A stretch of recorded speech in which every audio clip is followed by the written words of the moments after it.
Ainda na seara de dramas digitais, como é que você tá vendo essa parada de vício em pornografia? Porque é uma parada que a gente falava muito pouco, quase nada, assim, pré-pandemia, mas hoje em dia eu sinto que furou um pouco a bolha, assim, eu tenho visto cada vez mais veículos e pessoas falando, mas eu queria saber de você, como é que você tá vendo essa questão, assim, principalmente em comportamento masculino, João?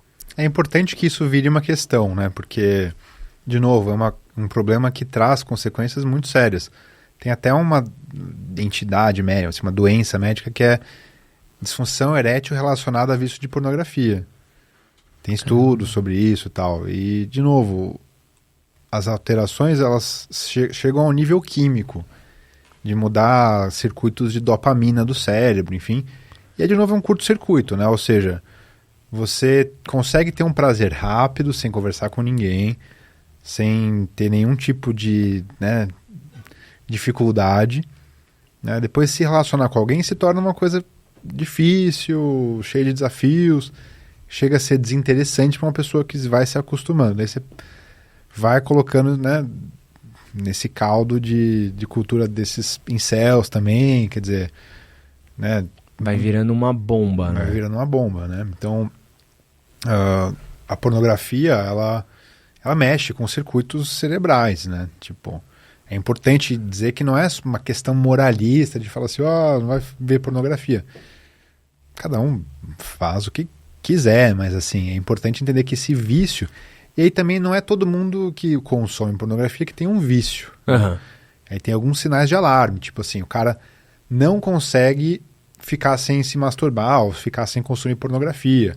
Ou tipo, ele altera a rotina dele, ele começa a render menos no trabalho, ou se relacionar menos com as pessoas e tal. Então, são sinais, são bandeiras de alarme, assim, de falar, red flags, que a gente fala, bandeira vermelha, que tipo, alguma coisa está acontecendo mais séria, né? E qual que é o caminho? Porque,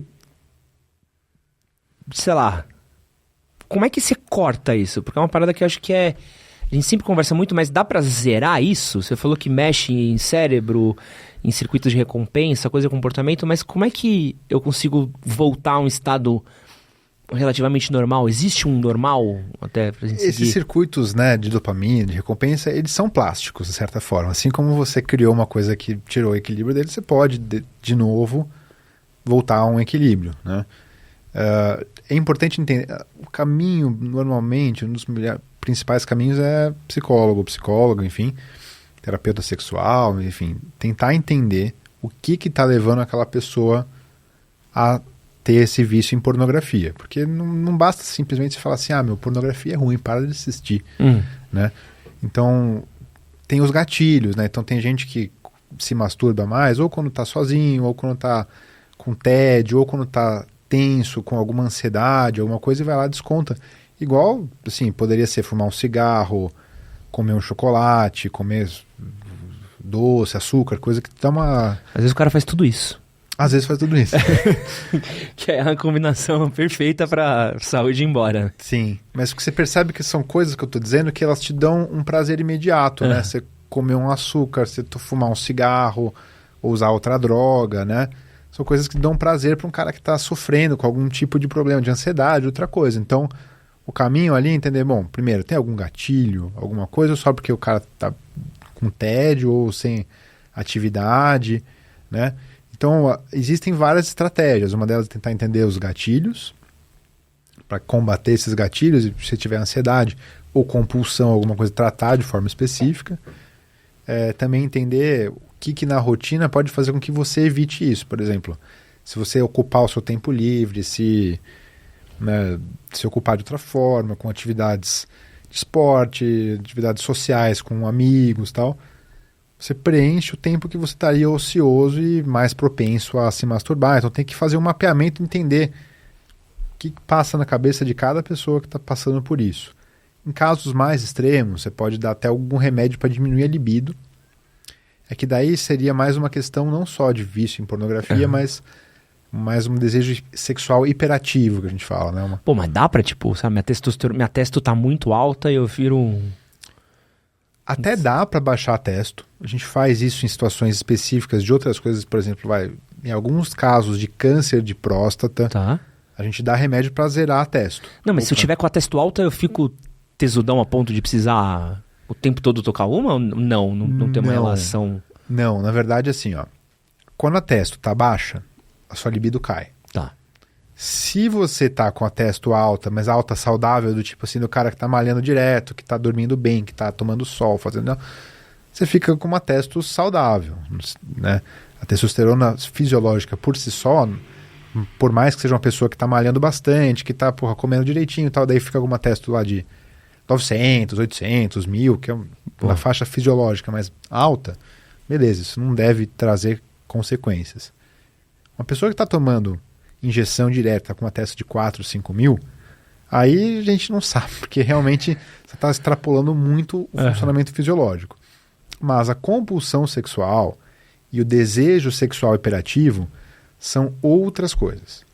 Eles não são explicados meramente pela testosterona. Isso daí é uma outra entidade, um outro problema, e que tem pessoas, tem até alguns filmes que falam sobre isso, que mostram personagens que, assim, o tempo inteiro a pessoa deixa de ser produtiva, deixa de ser funcional, porque fica o tempo inteiro querendo ou se masturbar, ou consumir prostituição, ou ter uma relação casual, enfim. Mas, né, então tem o Ninfomaníaca, por exemplo, né? Sim.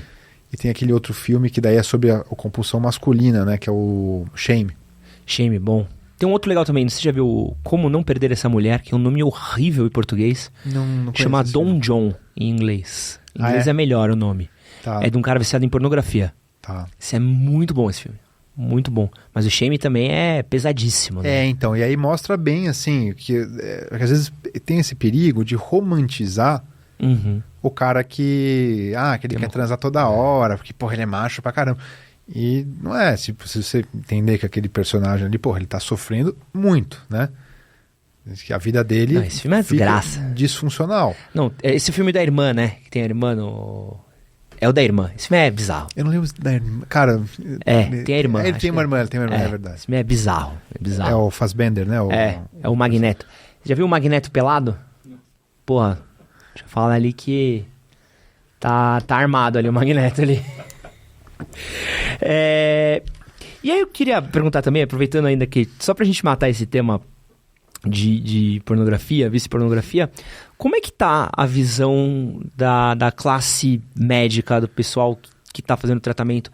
Já estão tendo estudos, estão desenvolvendo estudos, como é que tá o pessoal, tanto psicólogo como urologista, em relação a esses vícios em pornografia e masturbação? Hoje é bem estabelecido que isso é um problema, né, que merece atenção. Que, então, assim, o vício em pornografia...